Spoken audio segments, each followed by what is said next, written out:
Yeah. Yeah. Yeah. Last week was a tough one for I think a lot of us. I didn't really get out of bed. I didn't really want to get out of bed. I don't think I moved. I think I stayed in the same clothes for 3 days straight. I also work from home. So I do not think I left this building all week. You know what I mean? It's tough times for a lot of people. I think maybe it's a good time to reinvest in some comfort movies. Just absolute brain off comfort movies. Maybe you've seen them before, but nonetheless they bring you a sense of safety. And I think a lot of people need to feel safe right now. Also, hi, if you're new here, I'm Angie. I talk about movies, TV, pop culture, life. We have a fun time over here. So here's a list of movies that you need when you need a little serotonin, need to turn your brain off, and maybe you need a little bit of escapism. I know I do. I know I do in these times. Number one on today's list, we have Ella Enchanted. Right? Anne Hathaway. Anytime Anne Hathaway comes on the screen, I tend to feel comfortable. I tend to know what's ahead of me. I can't say that about like Les Miserables, but everything else is a joy and a pleasure. Ella Enchanted is a story about a woman on a journey for bodily autonomy. You know what I'm saying? There's some songs, there's some falling in love, fantastical elements, obviously. But ultimately, she is trying to empower herself over something that she doesn't really have control over, and yet she still persists. Yeah. Next on our list, we have 13 Going on 30. Great story about girlhood into womanhood, navigating friendships, frenemies, friend zones. We also have peak Mark Ruffalo on our screen, and I can't complain about that.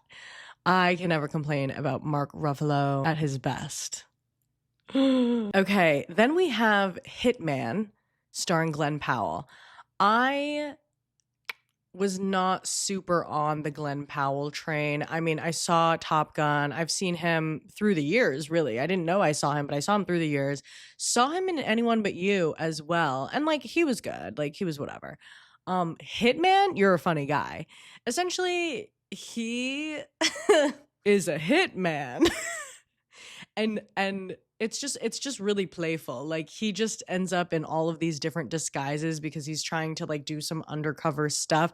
I don't remember the plot. I do remember the plot, but the highlight of it is that Glen Powell is in all of these little costumes, and somehow it just works. I think it was kind of a clap back on the criticism that Glen's been getting recently about him just being a random guy. You could pass him on the street, you wouldn't know who he is. Average looking man. And I think that they flipped that and used that to turn him into every man possible. I just thought it was very funny, charming. Glen Powell, you have come a long way since Scream Queens. Next on our list, I would add, this might be controversial, but I would add It Ends With Us to this list. Why? It was so bad, in my opinion. No, I did not read the book. However, my best friend Brooke loved that book and felt like the story was not being told accurately in the movie adaptation. I think that Blake Lively's wardrobe alone is just so distracting that you're kind of just bound to be like, what is going on? It really is so distracting. If you're looking for a movie that will distract you from life's, stuff, I think It Ends With Us could do that for you simply because the wardrobe is so distracting. The PR around the entire movie, Justin Baldoni, I don't even know. I could not go down that rabbit hole, but if that's something that you need for some surface level escapism, I think it can be done, because that wardrobe and hair and makeup was something, Next on our list, we have The Vow. I love seeing Channing Tatum on my screen. I think it's really interesting. Not everyone stands Channing Tatum. And to that, I would say rewatch the Step Up movies. I don't know what to tell you. Honestly, add that to the list. But mostly, let's focus on The Vow. We have Channing Tatum and Rachel McAdams in a love story. This is peak romance. This is peak groveling. This is like, he loves her down. He's going to do anything for her. Honestly, one of my favorite movies. Definitely in my top 20. It's just a good movie. Is it feel good the entire time? No, but it is nice seeing a man serve her and do whatever he can do to be with her again, you know? And this was before Channing Tatum really started exploring comedy. So I really feel like he put his whole romantic drama chussy into this movie. Next, along the same lines, we have A Walk to Remember. I think it's Nicholas Sparks's best book to movie adaptation ever made. Mandy Moore singing Only Hope, dressed like an angel, spotlight down on her, the way he's looking up at her in admiration, perfect. I also love an enemies to lovers trope. Maybe I do love romance more than I think I like it. Also the scenery, the setting, like just so beautiful, stunning, makes you want to kind of like touch grass, you know what I mean? Sit under a willow tree of sorts. That's that. This one, like, you're just gonna have to trust me on this. I don't know what to say. Anola Holmes.